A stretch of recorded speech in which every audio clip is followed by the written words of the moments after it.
Artisan podcast. My name is Cindy, and I'm coming to you from the beautiful state of Tennessee. I'm located in Middle Tennessee, and I'm situated in the middle of beautiful, rolling, verdant hills. And I get to come to you from my old, quaint farmhouse that predates 1900. I actually don't even know when it was built. The deed just says 1900 because that's when they first started recording deeds in this county. But anyway, so I'm so happy to be back with you and share with you more of my knitting. And I'll take a moment to get a sip of coffee here for a moment. This mug, my mug today, this is a beautiful mug that I love. It's a new one that my mother gave to me. We actually went to go celebrate our birthday with her, my sister, and my son and I. So we met out, and it was her birthday, but she gave my sister and I these beautiful mugs called You Are an Amazing Woman. And it has this lid. I was so excited to get this. I've never had a mug with a lid on it, but it has this Bible verse on it. Proverbs 31:29. And it's around the lip of the mug here too. I won't tip it or I'll spill it, but anyway. So I love this a great deal. Also, I hope you don't mind the fan. It's starting to warm up down here in the south, and I refuse to turn on the air conditioning just yet. So I have this fan that's oscillating back and forth so I can get a little bit of a breeze every so often. So hang with me. I hope it's not a problem. So I'll start off with these are some half-finished objects. I've got to come back and knit the other one soon. But if you'll remember from episode 2, episode 2, the last one, I was sharing with you this Reykjavik sock that I had started by Cookie A. And so I was telling you that her inspiration for this was a piece of architecture in Reykjavik. And it's a simple sock with simple lines. There are no cables. All the design that you see here, it's all accomplished with increasing and decreasing. So this is on the back of the sock, and this is what the front looks like, and that swoops down into the foot. Let me try this on my arm. Maybe that'll show you just a little bit. So I'll have to show you sideways, but this is what it looks like.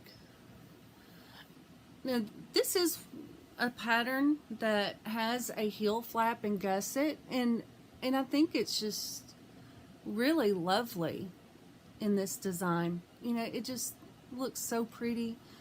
And she did your typical the heel flap and gusset. This is an eye of partridge heel flap where where you slip the first stitch on every row, but every other stitch is slipped, and then the next row is purled all the way across. So it's a typical eye of partridge heel flap. So I'm not really giving anything away from the pattern, but these are the Reykjavik Socks by Cookie A. And I'm not sure if you can see in this slide, it's probably not going to show up, but there is some Stelena in this sock, which I think is so pretty in this frost colorway. This is Knit Picks Stroll fingering, and that little hint of Stelena is so lovely with this color. So yeah, so I've got the first one done, so I need to get back in there and get the second one knit. And the next half-finished object, I've been working on some socks since I saw you last. This is another Cookie A pattern. And these are the Solfar socks. It's a really pretty lace pattern. Again, just another heel flap and gusset, which looks really pretty. Typical eye of partridge heel flap here. Let me see if I can open up this lace so that you can see it. I think it's so lovely. And once it's opened out just a little bit, that's what it looks like. So that's sock number 2. And then the third sock, I really love this sock pattern. This is by Very Busy Monkey, and it's the Rumplestiltskin sock. So let me see. Okay, so maybe you can see this is a dark yarn. This particular yarn is Knit Picks Stroll Fingering once again. This is in the Merlot colorway. Let me see if I can, maybe if I can put this on my arm. Oh gracious, the lighting has gotten dark in the day, but I recorded just as soon as I could. Oh, maybe that's starting to show up a little bit there. But there's this really pretty undulating lace patterning that's going on with this, and this pattern is repeated. I'm actually going to see if I can get some better lighting. Just a moment. Okay, so I paused for a moment to get some better lighting for this next sock pattern. The yarn is really dark, so it's hard to show the patterning at this time of day. But I did get started recording as soon as I possibly could, so it's a little harsh on my face for the moment. But just for now, this is the Rumplestiltskin sock. Gracious, this is really there. There we go. But this lace patterning is really, really pretty. This is all accomplished with increases and decreases. It's just a very simple lace pattern, and then it's divided by this twisted rib. And the reason it undulates like that, it's because of the shaping that you put here. Now this pattern repeats 4 times around the leg. And once you get down, oh gracious. Okay, there we go. Once you get down to the foot where the sole and the instep is, then you're just knitting and stockinette across that, and then the lace patterning is just repeated twice over the instep. Once again, just a simple heel flap and gusset in the eye of partridge patterning. So yeah, this is the Rumplestiltskin sock, Knit Picks Stroll Fingering Merlot colorway, if I did not say that earlier. The colorway, I apologize, it's I'm not able to get it to show up, but it has colors of rust and brown in it. You know, it's a heathered colorway, but and I'm just having to get the patterning to show up on here, and sadly I'm not able to accurately represent the color. So yeah, so these are the Rumplestiltskin socks by Very Busy Monkey, and I can hardly wait to get the mate knit so I can be wearing these socks. Okay, so back, and I've rearranged my lighting just a little bit because that was just a little bit harsh. So the next finished object I have, these I've had in the plans for a few months now. These are promised to a friend in Virginia. But I've been knitting a few stuffies of late. And so the first one, this is Norbert, I believe. So this little gnome pattern, this is by Schira of Imagined Landscapes. And the name of the pattern is Never Not Gnoming. And she's very much in love with gnomes and knits them quite a bit. But so this particular pattern, it's a paid for pattern on Ravelry, and she actually has a number of gnome patterns. This one actually has 3 patterns within it, so and she has them all named. There's Nicholas and Norbert and Natasha, and they all start with the letter G, you know, just like gnome, which is super cute. So anyway, so this is going to Virginia, like I said, to a friend, and this is just some yarn that I had laying around. They start out, you start out at the top and you're doing increases, but you start, you know, top down is how these are knit, and you know, and stuff them. And I actually, this has weighted stuffing in it as well, so it's stuffed with polyfill, but then toward the bottom I put lentil beans. You know, there's a number of options you can include, but I didn't, you know, if you get much bigger than a lentil bean, then you know, it can start looking kind of warbly on the outside. So I chose lentil beans to put some weight down there at the bottom so it'll stand up. But this one, I forget, I believe this one is Norbert, but there are a couple others. Norbert, Natasha, and Nicholas. Maybe this is Nicholas. And this one, this little gnome, this is actually an ornament. So I left a little loop here at the top, and I did put a little bit of weighted, you know, some lentil beans down in the bottom of this little guy, but he still doesn't stand up, you know, so he is just an ornament, so you hang him on a tree if that's what you want to do. And then another one, and this one, I should have made the beard a little bit longer, but anyway, so yeah, this is another one, and this one stands up. So I've got these 3 little gnomes that are going to be making their way to Virginia soon, and they are just, they're so sweet and so cute.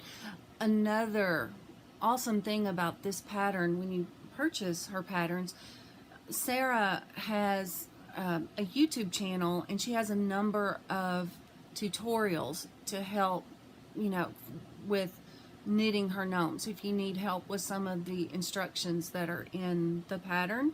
So it's a great pattern, lots of, you know, great pattern support with those videos. But yeah, these are super cute. These 2 have vertical beards, and this one you can see is knit in, you know, horizontally. So yeah, those are going to be going to Virginia, and my daughter loved it so much that she's decided she would like at least 1 gnome, and I'll probably knit more. So, Jill, I apologize for this fan, but it's necessary, I assure you. So my daughter loves purple, so she's going to have a gnome with this, and then she also picked this. Oh, the Stelena is showing up wonderfully. This is Hawthorne knit pick yarn, and it is a heavy fingering, so the weight doesn't quite match up, but this is Hawthorne, and I'm pretty sure it's in the Goose Hollow colorway. This is in the Sapphire colorway from Knit Picks. That Stelena is showing up wonderfully, but she picked this out, both of these colors, and I'll tell you, how perfect is that to have that sparkly Stelena on that little gnome. And then for the contrasting color, I haven't decided what I'm going to do. This is Stroll fingering in the Pearlescent colorway. This is such a wonderful neutral. I'm not sure if it'll be that or this particular yarn. This is Yarn Bee. This is actually some fingering weight yarn, actual wool from Hobby Lobby that I got, but I think that's going to be a little too dark. So anyway, we'll get the colorway settled out, and I'll get some gnomes knit for my daughter too. Now for the works in progress, I still have that beautiful Paris's brioche scarf. It is set back just a little bit since weather is warming up, and I've got to get this wedding present finished, but never fear to my friend that is expecting that scarf. And I love knitting that pattern. The double knitting and brioche is so fun. But this, I showed this one on the first podcast. This is a wedding gift for a couple from church that got married, and I'm still working on it, but I've managed to make quite a bit of progress. There's a little bit of a scrap from one of the gnomes. This is the Marin Blanket by Triona Murphy. And so there's just these beautiful cables all over. It's just so lovely. And the yarn I'm using for this is Cascade 220. The colorway is 359, but it's the Aspen colorway. And once again, I'll just show you the back. This is a reversible blanket. And this is a really nice feature about this pattern, because typically cables only look good on the front. But this detail she put here with these wrapped stitches between the cables on the front, that makes all the difference in the appearance on the back. So this is the back side of this beautiful blanket. And I'm about 3 pattern repeats in. I'm thinking I might put 8 of them before I call it done. And I've started on the 6th ball of yarn. I've got 17 in total, so I'll see how many I end up using. But yeah, this is the Marin Blanket by Triona Murphy. And I remembered it this time. I completely forgot it in the first episode. I just drew a blank. And then I went back to Whip Mountain to find something that I started working on earlier. Something pulled me away. That just generally tends to happen as people have babies and get married. Then I find myself, knitting something for baby gifts or for a friend, because I love knitting things for friends, and I get drawn away. But this one, I'm going to insert a picture because I'm not able to show the whole thing on my needles. This is a pie shawl by Marin Mace, who is the lace eater on Ravelry. But, this is what it looks like now on the needles. I can't spread it out all the way, but I'll show you what I can. But this is just a beautiful pie shawl. These are really fiddly to start out. That cast on in the center when you're knitting, that it is fiddly. But then it radiates out in this beautiful lace. And it's going to be absolutely lovely. This is lace weight yarn. And I've heard people call this Jagger Spun, but I want to call it Jagger Spun. Somebody please tell me in the comments what this is. But it's this beautiful lace weight by Jagger Spun out of Springvale, Maine. And this is in the Zephyr colorway. It's this lovely turquoise. And it's a 50% wool, 50% silk, and you get 1,120 yards. So there's a lot of yardage on here. By the time I finish knitting this, I will still have some left over out of this, so I'll be able to find another project to put this toward. So, but it's a beautiful yarn and a beautiful project. So once again, got to get this blanket done first and this scarf for my friend, and then I'll get back to that sweater for my daughter and the shawl for myself. And yeah, I have a rather large Whip Mountain. Oh, and something now, if you are an experienced lace knitter, I'm preaching to the choir, so just ignore me right now. But for those who are interested in knitting lace, it's super important, especially if you have a big project like this. And but the thing I do, and I'm sure lots of lace knitters do, with every pattern repeat across, I put stitch markers, and I always keep count of my stitches. And if I ever get off, then I can figure out right away if I have a problem, and, correct it pretty soon.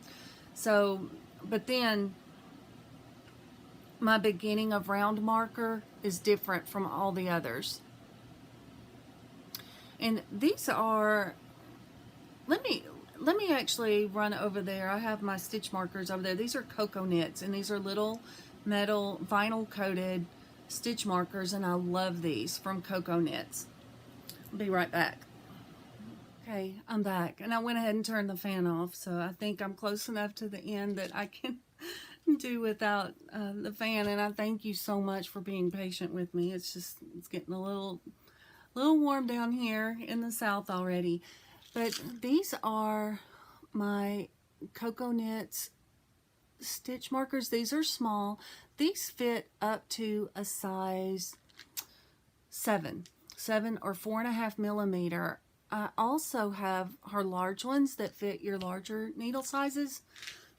For the most part, the things I knit are usually on the small side, but I still, you know, I still knit with worsted weight yarn and every so often with bulky, but I absolutely love these, and I love her packaging. This, you know, cardboard packaging. It's really sturdy, and I actually bought a number of sets because and just put them all. This is 4 sets of her stitch markers, and I just put them all in one container. And then if this one gets a little messed up, then I'll just pull out one of the other ones and discard this one. But I love the notions that she creates. This is another one by Cocoknits. I believe, if memory serves me right, well, this is a Maker's Keep. This is magnetic. The wristband snaps around like this, and if you, these are actually a couple of her larger stitch markers, so there's just a couple of them. But so if you have anything that's metal magnetic, not aluminum obviously, but it'll stay right there until you need it for your knitting. So this is really handy. Then this is another one of her, this is a magnetic tray by Cocoknits. She has a couple different shapes. I believe this is a 5-inch square concrete. There's 4 magnets embedded in the corners so that your metal things stay put right there. I love this. I love the industrial look of it, and yeah, it's beautiful. So this is always on the table right next to me in use. And then this is another tip that I use. Again, you know, for people who are experienced knitters and crocheters, just ignore me if I'm saying something you're already well aware of. But I love hearing what other people do. This is my notions pouch, and I ended up getting a bigger one. The one I had was not iridescent like this one. I would really, it's pretty, but I would prefer that it not be iridescent. But the reason I got a see-through one, which I'm having a hard time showing you here with the lighting. This is why I didn't want iridescent. I wanted plain see-through. The first one I had was just clear, but it makes it so much easier to be able to look through and see your notions, like all my cable needles and, you know, needle gauge and all the, just, I have lots of notions. Oh, this is something that's really neat. This highlighter tape. If you still use paper patterns, this is very helpful. If you're following a chart or written directions, you can put this tape on your pattern and then move it down as you complete rows and rounds. It just so happens that I tend to use Knit Companion more now. It's just so handy to have everything on my tablet. So, you know, my row counter, this is just one that I have. Tons of stuff in here. You know, if you're a knitter, you know you've got to have all of your notions. So I think that's all I have for this episode, and I want to thank you for joining me.